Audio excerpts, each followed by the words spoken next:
Bonjour à tous. Nous remercions notre équipe musicale qui joue très bien. Est-ce qu'on peut leur donner une main d'acclamation pour tout ce qu'ils font ce matin? Parce qu'il fait tellement froid et ils se sont levés dans le froid pour arriver tôt à l'église avant, pour répéter, faire les répétitions dans la semaine. Alors, ils viennent de faire un bon travail. Nous sommes reconnaissants pour tout ce que vous faites au nom de notre Seigneur Jésus-Christ. Alors, ce matin, nous allons continuer avec notre étude sur le roi et son royaume. Depuis quelques semaines, on avait arrêté. On était passé à d'autres choses. Mais nous reprenons le thème, le roi et son royaume, dans Matthieu chapitre 10. Mais avant, nous allons commencer dans Matthieu chapitre 9 pour vous mettre dans le contexte, pour que nous sachions où nous allons ensemble.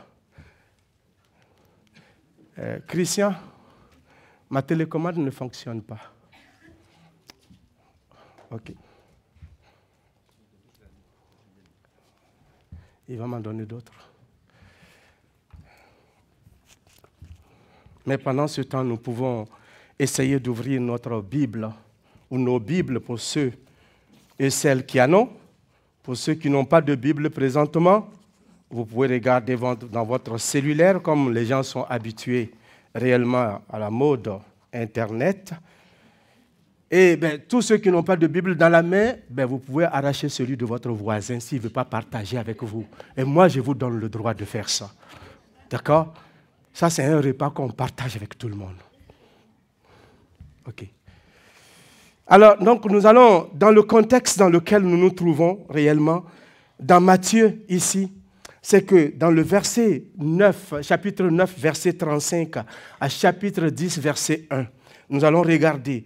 On dit, Jésus parcourait toutes les villes et villages, enseignant dans les synagogues, prêchant la bonne nouvelle du royaume, guérissant toute maladie et toute infirmité. Voyant la foule, il fut ému de compassion pour elle, parce qu'elle était languissante et abattue comme des brebis qui n'ont point de berger. Alors, il dit à ses disciples, la moisson est grande, mais il y a peu d'ouvriers. Priez donc le maître de la moisson d'envoyer des ouvriers dans sa moisson. Chapitre 10, verset 1.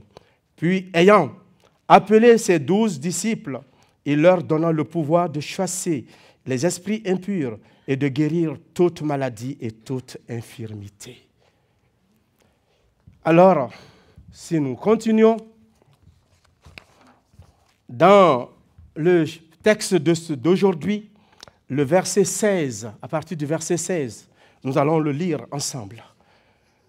Il dit, voici, voyez le contexte, 9, et là maintenant nous rentrons dans notre sujet de ce matin, ce qui va être notre point de travail. Il dit, voici, je vous envoie comme des brebis au milieu des loups. Soyez donc prudents comme des serpents et simples comme des colombes. Mettez-vous en garde contre les hommes, car ils vous livreront aux tribunaux et ils vous battront de verges dans leurs synagogues. Et vous serez menés à cause de moi devant les gouverneurs et devant les rois pour servir de témoignage à eux et aux païens.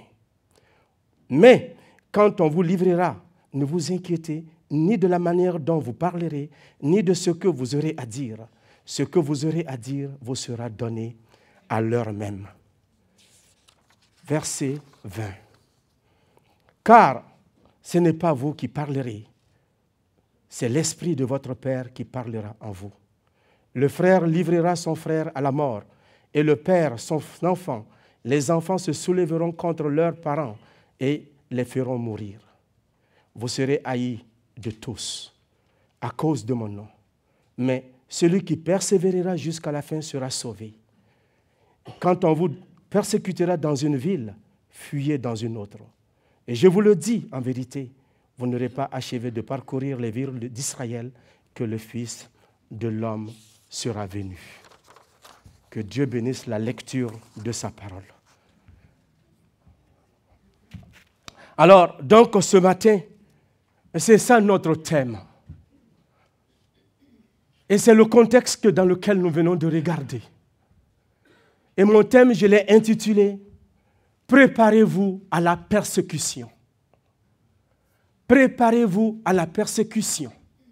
C'est ce que Jésus enseigne dans ce texte. Nous avons vu, dès le départ, dans le chapitre 9, Jésus envoie ses disciples.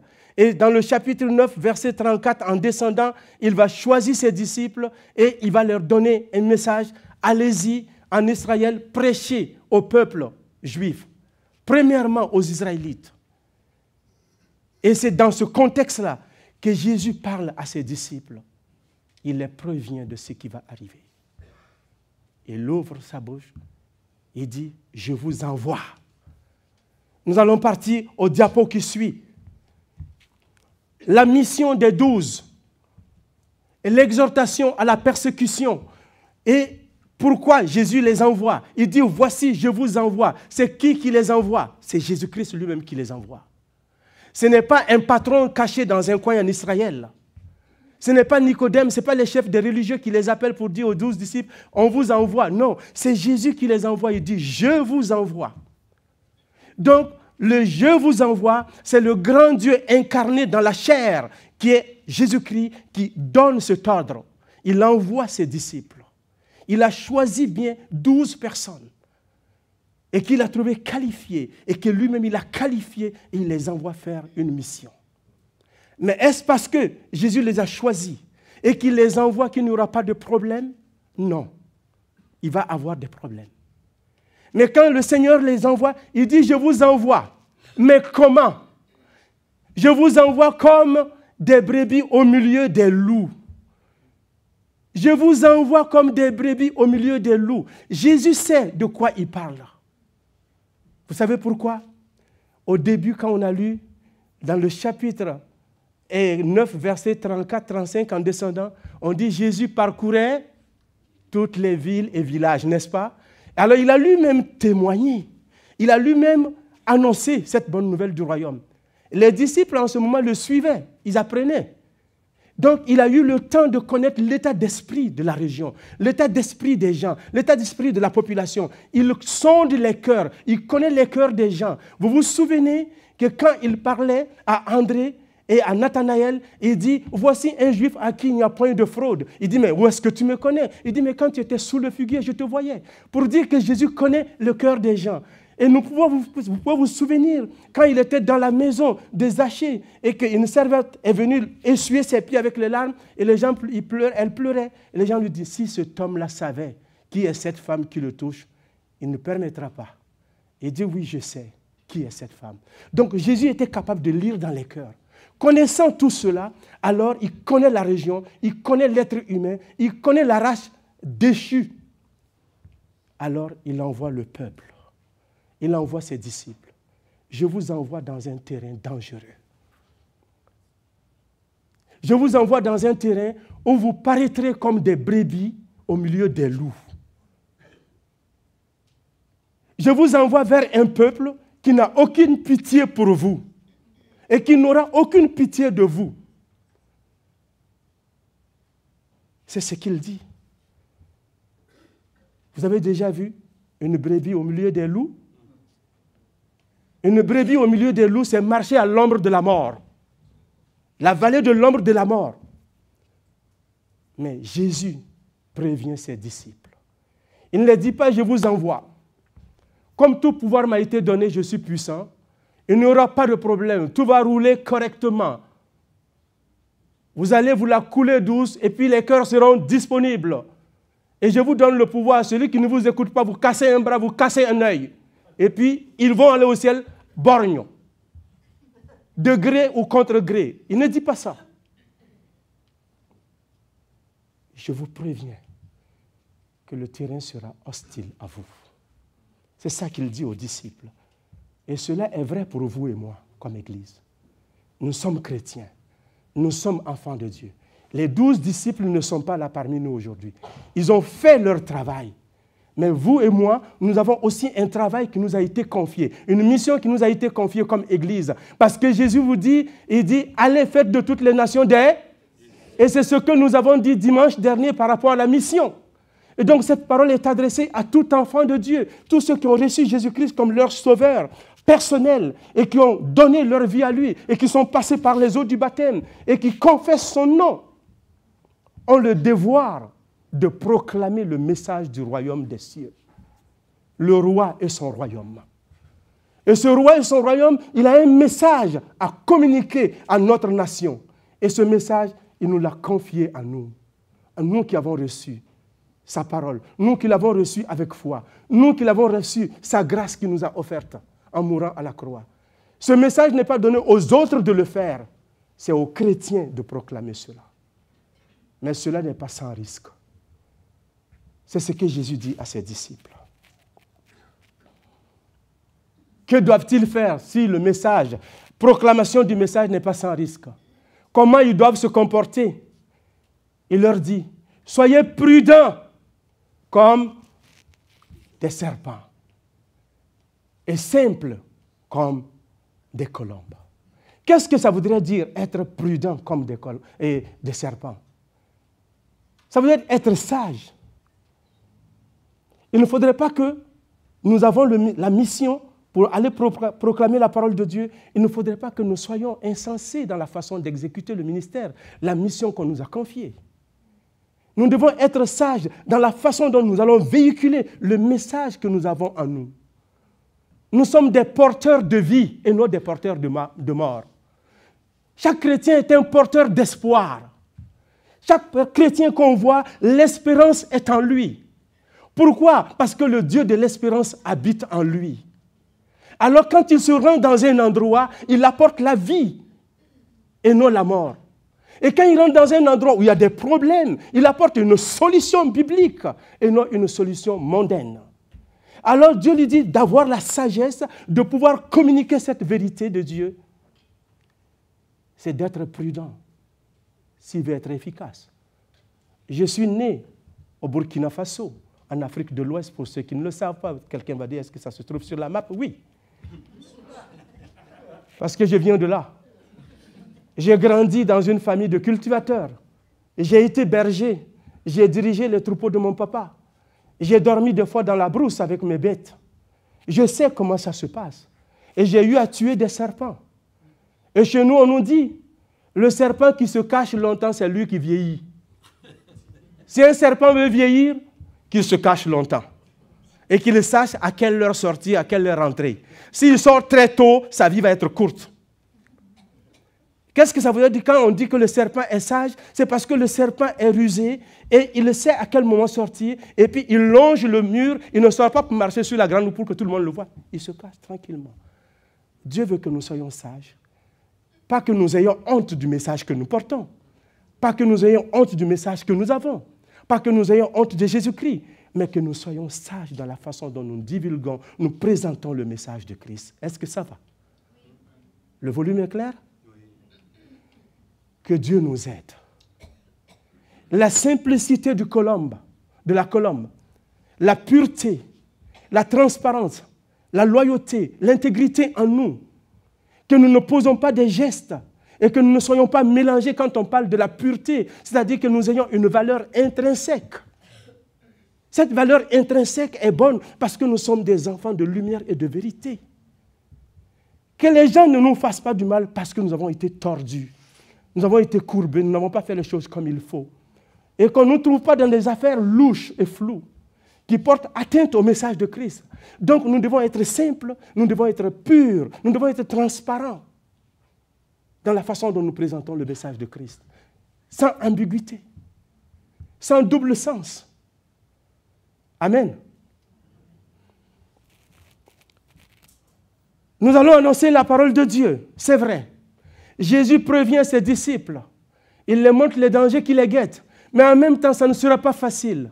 Ils vont être confrontés à l'opposition. L'opposition, c'est quoi cette opposition-là? Alors, ils vont être confrontés à l'opposition religieuse. Nous allons regarder le verset qui va suivre.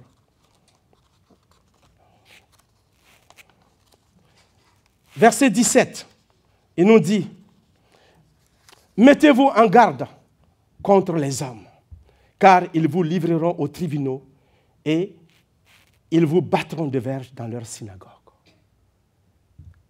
Non seulement ils doivent être prudents comme des serpents, purs comme une colombe, mais maintenant il a dit, méfiez-vous des hommes.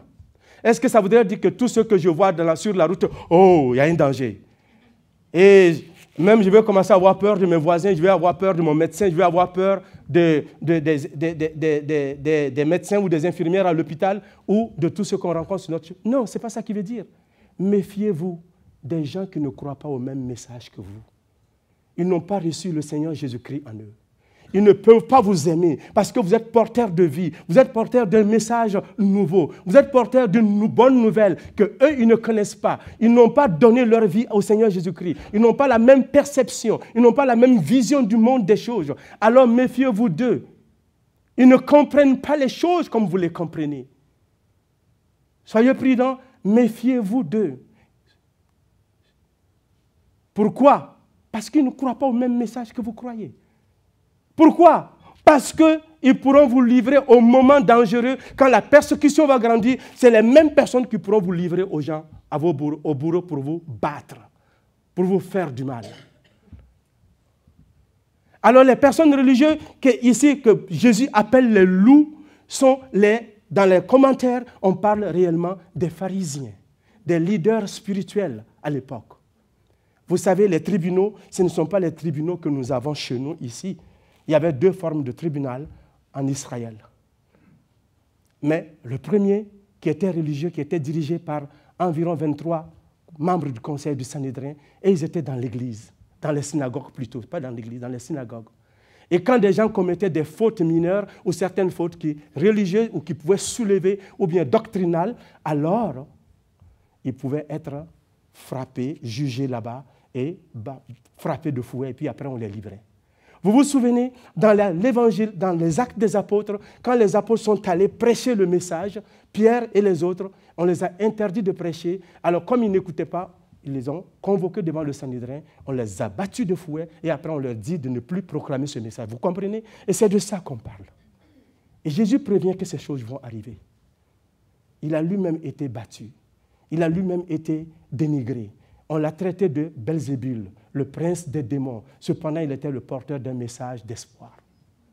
Penserez-vous que nous serons différents? Penserez-vous que les gens nous accueilleraient à grands bras ouverts? Et lui-même, il dit, le bois qui est vert, si cela passe par le feu, brûle, quel sera le sort du bois sec?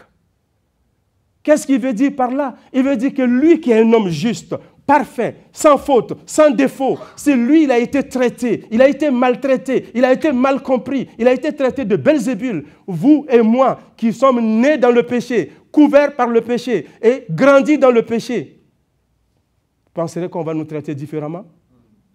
Alors ça a pris la grâce de Dieu, du sang de Jésus-Christ pour nous laver, pour qu'on puisse être assis aujourd'hui et proclamer son nom. Amen. Alors, on va vous battre dans les synagogues. Deuxième opposition, le gouvernement, les rois. Alors, qu'est-ce qu'il nous dit dans ces versets-là, quand nous suivons? Il nous dit, dans ces versets-là, verset 18, « Vous serez menés à cause de moi devant les gouvernements et devant les rois pour servir de témoignage à eux et aux païens. » Vous serez menés devant les gouvernements. Vous serez menés devant les rois. La persécution a une raison d'être quelquefois. Il y a un bon côté dans la persécution. Et si on les persécute, on va les prendre, on va les amener devant les rois. Le but est qu'ils puissent proclamer Christ même dans la maison des rois. Même devant les personnes inaccessibles. Des personnes qui ne se présenteront pas dans des endroits publics, dans des endroits normaux comme tout le monde. Mais ils sont assis dans leur palais d'ivoire. Mais Dieu trouve une solution, que ces messagers, à travers la persécution, puissent se pointer devant le roi et lui annoncer le message du salut. Vous savez pourquoi? Parce qu'aucune personne n'aura d'excuse devant Dieu. Seigneur, je n'ai pas entendu parler de toi. J'étais trop dans mon palais. Je ne savais pas ce qui se passait dehors. Et Dieu trouve une solution pour que ces rois-là, ces patrons-là, ils entendent parler de Dieu. Donc, ne prenez pas la persécution toujours comme quelque chose de mauvais. Ça nous purifie, nous. Ça nous fait des fois de mal charnellement et physiquement, mais ça nous permet d'être efficaces dans la présence de Dieu et de parler de notre Dieu, la raison de notre foi. Pourquoi nous croyons en Jésus-Christ? Et quand je suis devenu chrétien pour la première fois, mon papa m'a amené devant les imams pour pouvoir justifier pourquoi je suis devenu chrétien. Son objectif était que ces imams-là, les imams, quand on parle des imams, c'est les pasteurs des mosquées. Et leur objectif, c'était de me convaincre pour que j'abandonne ma foi chrétienne et que je retourne à l'islam. Alors, ça m'a permis de présenter l'évangile à ces imams-là qui autrement n'auraient pas entendu parler de cela. Et le Seigneur m'a préparé. Nous étions nombreux, de jeunes musulmans devenus chrétiens. Au début, nous étions 7 qui étaient convertis en même temps. On ne se connaît ni d'Adam ni d'Ève. Et tous, on venait d'une partie de l'islam, la partie sunnite, la partie très drastique de l'islam, qui croit seulement au Coran. Et là, on a commencé à parler, j'ai commencé à parler avec ces imams-là. Ils n'étaient pas capables de répondre à des questions.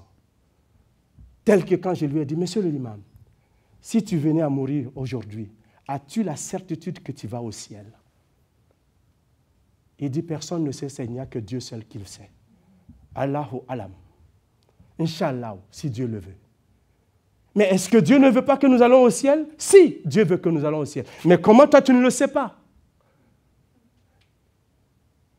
Il dit, si j'obéis à tout ce que Dieu fait. J'ai dit, monsieur l'imam, toi, ton travail, c'est de prier 24 heures sur 24 heures, de conseiller les gens au Coran, de croire en Dieu et d'être sauvé. Et tu fais prier les gens 5 fois par jour. Tu es devant tout le monde. Et tu n'es pas certain si tu vas au ciel. Alors la question que je lui pose, j'ai dit supposons, c'est une métaphore que je lui donne. Je dis supposons que tu rentres dans un autobus. Je vais donner l'exemple pour que vous puissiez comprendre, qui quitte Québec, qui va à Montréal. Pendant que tu es dans l'autobus, tu demandes au chauffeur d'autobus, est-ce que cet autobus nous amène à Montréal? Le chauffeur dit, je ne le sais pas, Dieu seul le sait. Est-ce que tu vas rester dans cet autobus? Il dit non. Je dis, mais pourquoi? Il dit, mais le chauffeur, il ne sait pas où il va. Je dis, alors moi, je descends de ton autobus. Parce que la mosquée, c'est ton autobus. Et toi, tu es le chauffeur de l'autobus. Tu ne sais pas où tu vas. Alors, comment ceux qui sont derrière toi sauront où ils vont? J'ai dit, mais Jésus-Christ est le Fils de Dieu. Il est le chemin, la vérité et la vie. Nul ne vient au Père autrement que par lui. Celui qui croit en lui a la vie éternelle. Vous savez ce qui s'est passé? Mon père m'a giflé. Parce que ce n'est pas ce qu'il voulait entendre. J'ai dit la vérité de Dieu, mais mes joues ont chauffé. Après, on a mis mes bagages dehors. Et je vous assure, là, je n'ai pas pleuré. J'étais content d'être frappé pour la cause de Christ. Parce que quand je lisais la parole, je voyais que ça ne faisait que confirmer ce que l'Écriture a dit. On me frappe à cause de Dieu. On ne me frappe pas parce que j'ai volé. On ne me frappe pas parce que j'ai triché. On ne me frappe pas parce que j'ai mis la fille de quelqu'un enceinte. On ne me frappe pas parce que j'ai fait quelque chose de dégueulasse. On me frappe parce que j'ai choisi de marcher avec l'homme le plus saint que la terre a connu. Waouh! C'est un privilège. Et je me suis mis à chanter et ma tante est sortie. Elle dit, vous l'avez frappé, il est en train de chanter dehors. Et le chant que j'ai chanté, mon nom est écrit dans le livre de vie.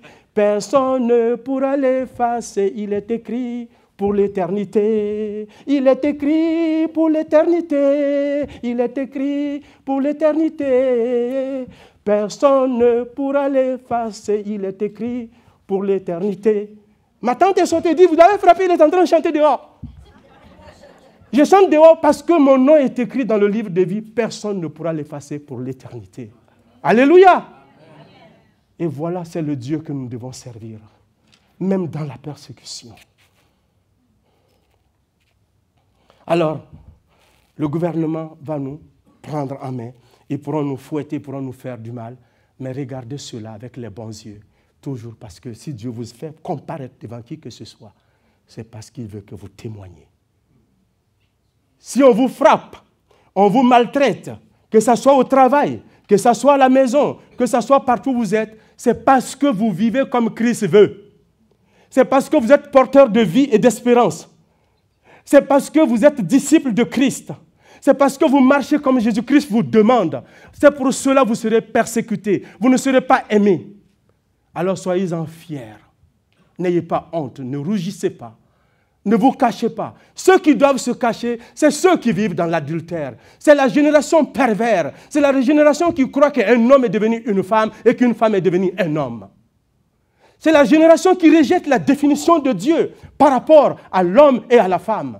C'est la génération qui refuse toute moralité que Dieu a écrite. C'est eux qui doivent avoir honte. C'est eux qui doivent rougir. Mais pas vous, pas moi. Parce que nous avons la vérité. Pas parce que nous sommes la vérité, mais parce que la parole de Dieu est la vérité. Et c'est celle-là que nous l'appliquons. Amen. L'opposition, on a vu que ce serait les religieux, on a vu que ce serait le gouvernement, mais il y aura l'opposition familiale. L'étendue de la persécution va s'étendre au niveau religieux, au niveau gouvernemental, mais au niveau familial aussi. C'est ce que le verset 21 nous dit. Frère, le frère livrera son frère à la mort, et le père son enfant, et les enfants se soulèveront contre leurs parents et les feront mourir. Si tu es papa, que tu es converti, attends-toi que ta famille va te combattre, que tes enfants ne seront pas d'accord avec toi. Si tu es enfant dans la famille, comme ça m'est arrivé, mes parents m'ont chassé pendant 23 ans, c'est normal, l'Écriture le dit. Si tu es maman, c'est la même chose, ça va arriver. Alors, sois prête à cela. Jésus disait cela aux disciples, et nous ne sommes pas différents. Les 12 disciples ont vécu la persécution. Ils ont été battus, ils sont dispersés. Et quand nous lisons le livre de Jacques, Jacques écrit son épître à qui? Aux frères qui sont dans la dispersion. Les frères qui sont dans la dispersion, ils ont été chassés avec la persécution. On le voit dans Actes aussi, quand les gens sont convertis, ils ont commencé à marcher, ils ont voulu se bâtir une tour de Babel à Jérusalem, personne ne voulait sortir. Ah, le Seigneur est ici, on va rester là. Dieu a envoyé la persécution pour les disperser. Pourquoi? Pour que la parole de Dieu soit dispersée à toutes les nations, pour que les gens entendent la parole de Dieu. C'est ça. La persécution a une raison. Proclamer la parole de la vérité de Dieu. Ta famille te persécutera. Mais que cela ne soit pas sur la base que toi, tu les as provoqués. Que ce ne soit pas sur la base qu'à la maison, ta famille te tolère dans ta foi et tu refuses de faire les devoirs familiaux. Tu refuses de participer. Tu refuses de faire le ménage. Tu refuses de respecter ton père et ta mère. Tu ne respectes pas tes aînés. Tu ne fais pas ce que tu dois faire. Et quand on te frappe, on te met dehors, tu dis « Ah, c'est à cause de Jésus-Christ qu'on m'a frappé, on m'a mis dehors. » C'est faux. Ce n'est pas à cause de Jésus-Christ. On t'a mis dehors parce que tu es un insensé. On t'a mis dehors parce que tu es désobéissant. On t'a mis dehors parce que tu n'appliques pas la parole de Dieu comme il faut. Parce que la parole de Dieu dit « Honore ton père et ta mère afin que les jours que l'Éternel te donne se prolongent sur la terre. » Donc c'est un commandement. Ce n'est pas à peu près. Si ça me plaît, ça me tente. Non, obéis. Respecte tes parents. Respecte ton patron. Respecte tes camarades. Respecte ceux qui sont plus vieux que toi. Respecte ta tante, tes tantes. Respecte tout le monde en fait. Tout le monde a droit au respect. Qu'il soit jeune ou petit, alors si Dieu fait de lui ton patron, respecte-le. Sois un enfant de Dieu qui vit la vérité de Dieu. Et quand on te reproche quelque chose, parce que tu as tort. Mais quand on te reproche quelque chose, qu'on trouve que tu n'as pas tort. Et la Bible nous dit que Daniel, dans tout Babylone, on n'a pas pu trouver une reproche à faire à Daniel. Ils sont allés fouiller partout. Il a travaillé pendant 70 ans dans ce pays. Il a travaillé sous 4 gouvernements différents. Mais cependant, quand on regardait la vie de Daniel, c'était un homme impeccable dans l'administration. Et il était un homme spirituel. Tellement occupé, mais il avait aussi du temps pour l'œuvre de Dieu. Et quand on a regardé la vie de Daniel, il était irréprochable sur toute la ligne. Les enfants de Dieu que nous sommes, nous devons être irréprochables. On n'est pas... Mais quand nous commettons une faute, nous pouvons la réparer, nous demandons pardon. Et nous réparons cela sincèrement. C'est ainsi que l'évangile que nous avons dans notre bouche va avoir de la pertinence dans les vies des gens. Que notre vie ne soit pas contradictoire au message que nous portons. Nous sommes des porteurs de vie. Nous sommes des porteurs d'espérance. Alors, quand on te voit, les gens doivent sentir l'espérance et la vie en toi, en Jésus-Christ. Dans ta présence, les gens ne doivent pas être assombris, découragés, abattus. Non, ta présence doit égayer les gens. La Bible dit, vous êtes la lumière du monde. Vous êtes le sel de la terre. Alors, que fait le sel? ça assaisonne la sauce. Que fait la lumière? Ça éclaire les gens. Que fait le sel? Ça conserve contre la pourriture. Alors quand un chrétien est dans un endroit où ça va dégénérer par sa parole, par la parole de Dieu en lui, il doit réparer les choses, restaurer les choses. Rien ne doit se gâter dans la présence d'un enfant de Dieu. À plus forte raison des hommes de Dieu et des femmes de Dieu. Alors, la persécution va arriver dans notre famille.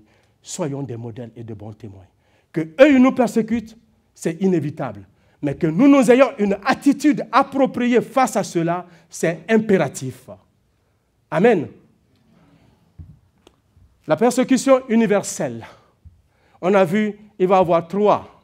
On a vu les opposants, on a vu les religieux, on a vu les gouvernements, la famille, mais il va y avoir une persécution universelle. Et nous dit dans le verset 22 à 23, il dit, vous serez haïs de tous, pas de quelques-uns, de tous. De tous. À cause de mon nom. À cause de son nom voudrait dire quoi? À cause que vous vivez comme Christ vit. À cause que vous avez reçu Jésus-Christ comme votre Sauveur, votre Seigneur. À cause que vous refusez de déroger de la mentalité, de la façon de penser de Christ, alors les gens vont vous haïr à cause de cela. Pas parce que vous portez un nom chrétien et puis une étiquette sur la poitrine, je suis chrétien et puis ma vie est contraire. Ce n'est pas ça. C'est ceux qui vivent selon les principes de Christ qui seront persécutés comme ça. C'est ceux-là. Alors, mais celui qui persévérera jusqu'à la fin sera sauvé. Beaucoup de gens ont compris que ce verset veut dire, si je ne persévère pas jusqu'à la fin, je ne serai pas sauvé. Non, ce n'est pas une condition pour être sauvé. Ton salut est indépendant de cela ici. Dans ce contexte-là, sinon ce serait par les œuvres. L'Écriture nous dit, car c'est par la grâce que vous êtes sauvés, par le moyen de la foi. Cela ne vient pas de vous. C'est un don de Dieu afin que personne ne se glorifie. Alors si on vient dire que tu es sauvé parce que tu as persévéré, ça veut dire que c'est contradictoire à la grâce de Dieu. Mais ici, parce que tu crois en Christ, parce que ta foi est solide en Jésus-Christ, tu vas persévérer. Même au milieu de la persécution. Amen. Tu vas persévérer. C'est ça que ça voudrait dire. Quand on vous persécutera dans une ville, fuyez dans une autre. Quand on vous persécutera dans une ville, fuyez dans une autre. Qu'est-ce que cela voudrait dire? Ça voudrait dire que ce n'est pas tous qui vont forcément mourir, ce n'est pas tous qui vont forcément connaître certaines choses, mais quand on vous persécutera dans une ville, fuyez dans une autre. C'est-à-dire, on est encore continuellement occupé, préoccupé de proclamer la parole de Christ.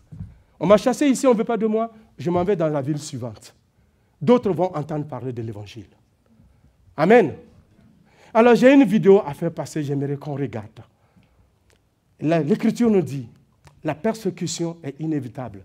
Les véritables enfants de Dieu, ceux qui veulent vivre justement la vérité de Dieu, pieusement, seront persécutés. Et ce film que je suis en train de vous faire passer, c'est une persécution qui a eu lieu à Madagascar pendant qu'il y avait le temps de la reine. Et des chrétiens ont été tués, ont été maltraités. Et un film a été tourné dessus, véritablement qu'on appelle ce livre que le feu ne peut brûler. Ça, c'est l'ancêtre, l'arrière-ancêtre de Razia, là. Hein? On peut baisser.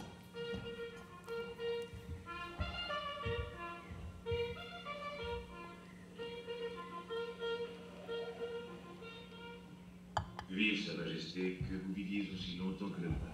La raison de ma présence ici, très excellente reine, c'est de vous communiquer une chose très inquiétante. De quoi s'agit-il? Vous connaissez bien, excellente reine, ces étrangers qui viennent d'au-delà des mers. Ceux qui enseignent au peuple une nouvelle religion. Oui, mais jusqu'à maintenant, je ne connais même pas une personne qui soit favorable ou qui accepte cette nouvelle religion. C'est peut-être vrai à cette étude, mais actuellement, tout a changé. Je suis même convaincu que parmi vos courtisans, il y en a qui suivent cette nouvelle religion.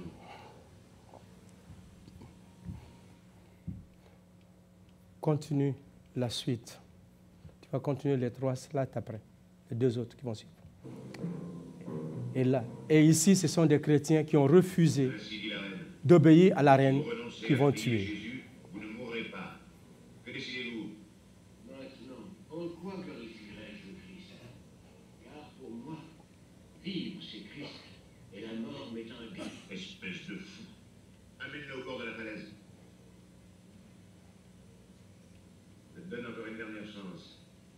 L'abjuras-tu, oui ou non? Parle. Maintenant, comment honorerais-je le Christ? Car pour moi, vivre, c'est Christ, et mourir est un gain. Vas-y.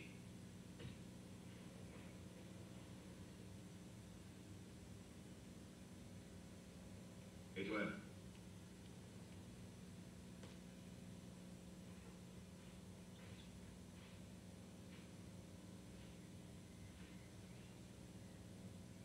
Et ton soumission à la reine, et tu sauveras ta vie. Que notre Dieu bénisse la reine. Mais alors, renieras-tu cette religion? Abjure et tu vivras.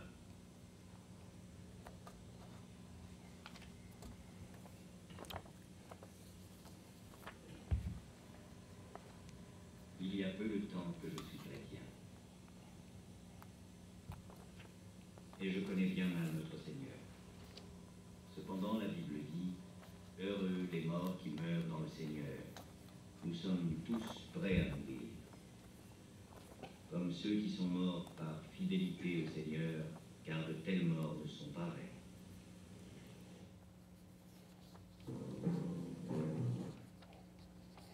On va regarder le dernier. Oui. Et voici ceux qui se soumettent pas à sa majesté. Lapidés, accusés, exécutés.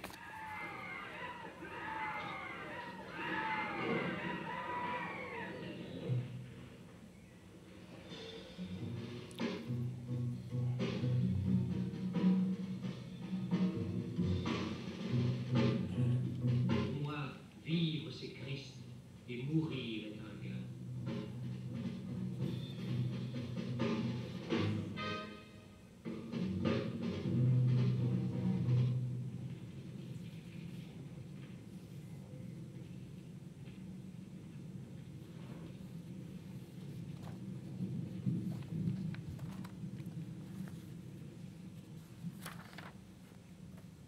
Bon courage, ma bien-aimée. Ton amour et ton courage fortifient ma foi. J'implore Dieu pour qu'il te donne la force nécessaire en ce moment.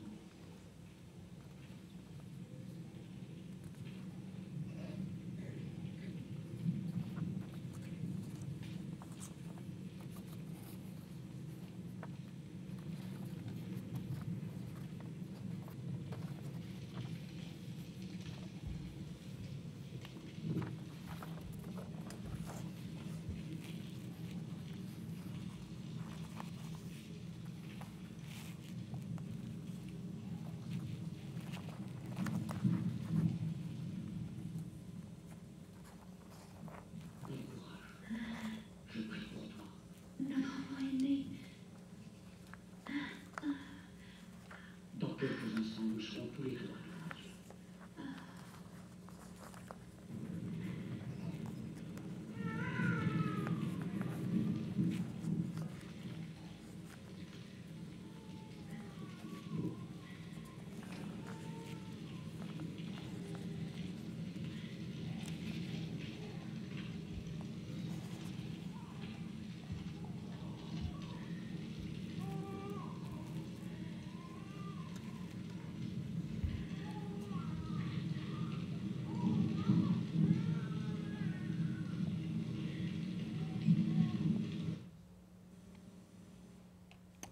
Merci.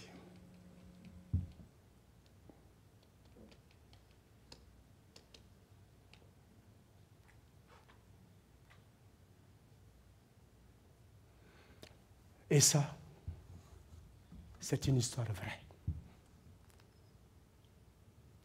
Vous, vous êtes assis ici. Nous sommes tous assis ici dans le confort de notre maison. Si on devait nous brûler chacun comme ça, est-ce que nous allons continuer de marcher pour Christ ou non? Ce n'est pas tout le monde qui échapperont. D'autres vont mourir, mais certains vont mourir dignement pour la gloire de Dieu. Vous savez, quand ces gens-là sont morts à Madagascar, il y a eu beaucoup de chrétiens qui sont nés au travers de ça. Et même des membres du gouvernement qui ont tué sont devenus chrétiens. Ne pensez pas que c'est loin. C'est des choses qui peuvent nous arriver ici aussi. Dans ces pays, on ne pensait jamais que cela pourrait arriver. Mais c'est arrivé.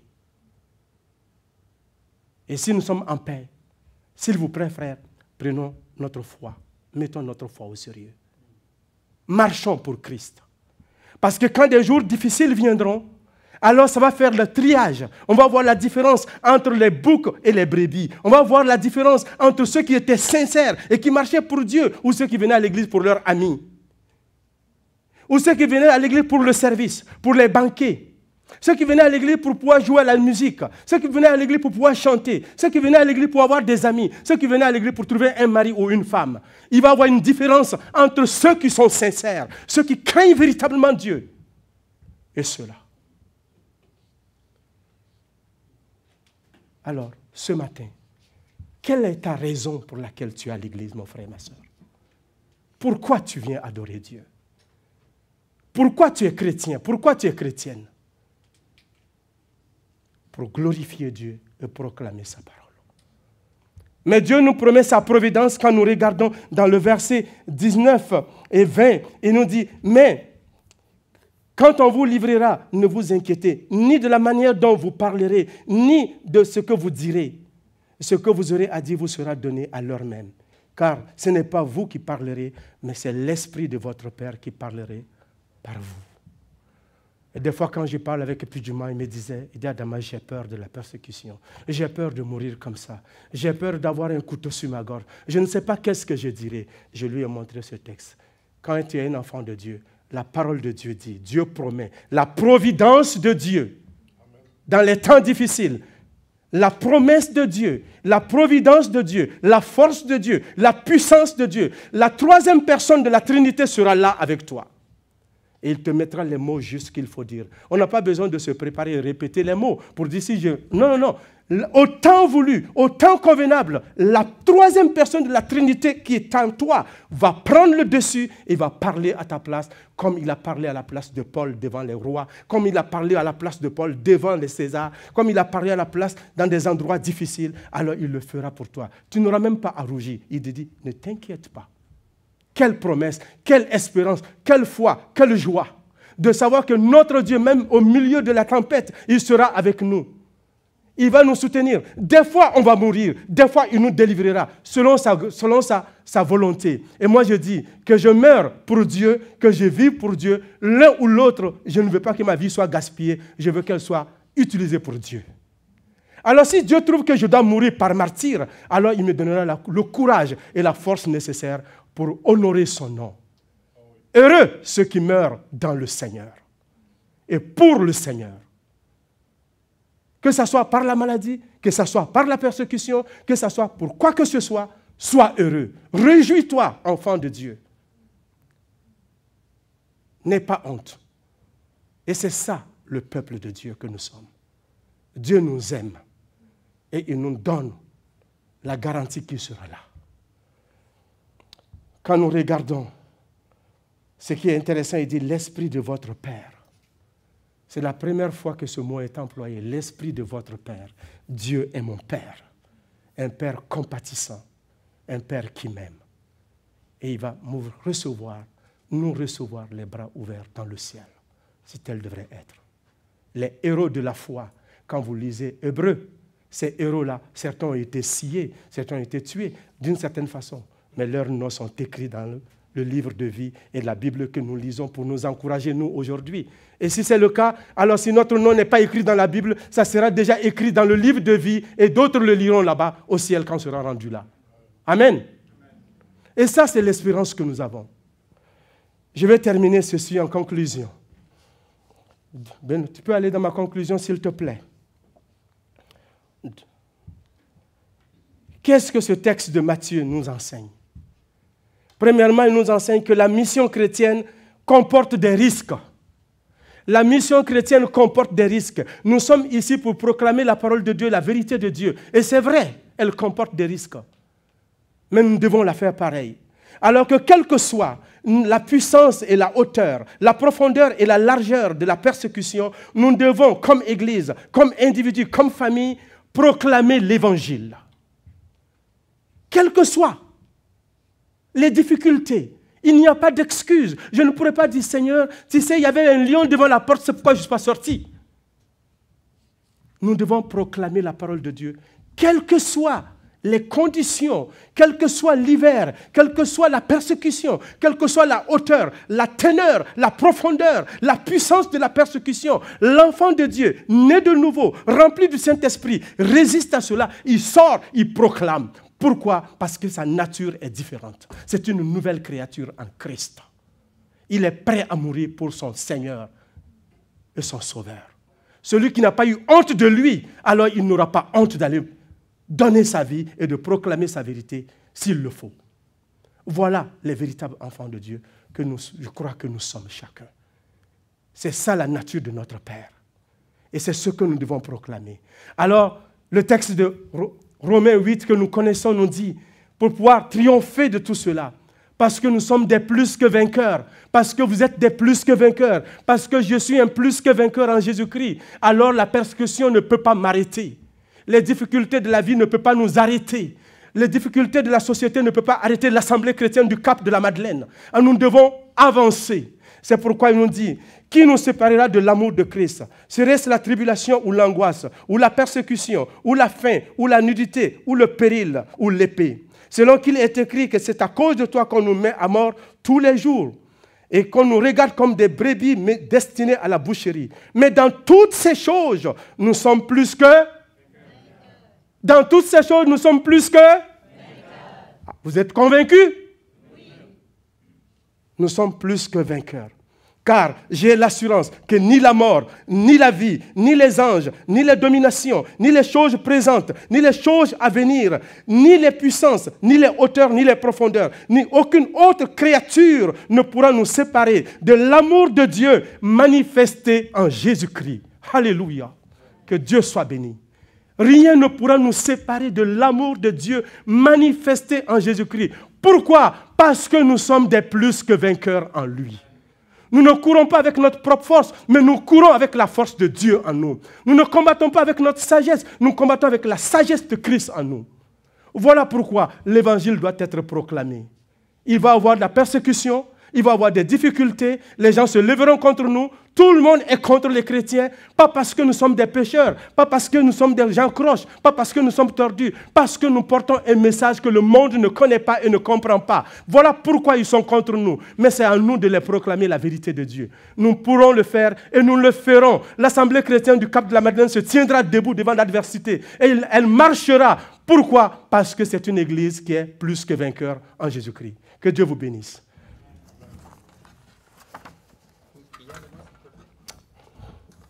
Seigneur notre Dieu, nous voulons te dire merci pour cette matinée que tu nous donnes. Merci de ce que tu fais de nous des plus que vainqueurs. Nous prions que cette Église continue de brûler pour toi, que nos passions brûlent pour toi, que nous soyons des âmes et des brebis passionnés pour toi, qui ne reculent pas devant le prix à payer, notre Dieu. Fais de nous, Seigneur, des vainqueurs tous les jours, notre Dieu. Notre nouvelle identité en toi, c'est ça. Alors donne-nous de proclamer ta parole. C'est la raison pour laquelle tu nous laisses ici-bas. Au nom et pour la gloire de Jésus-Christ, nous t'avons prié. Amen.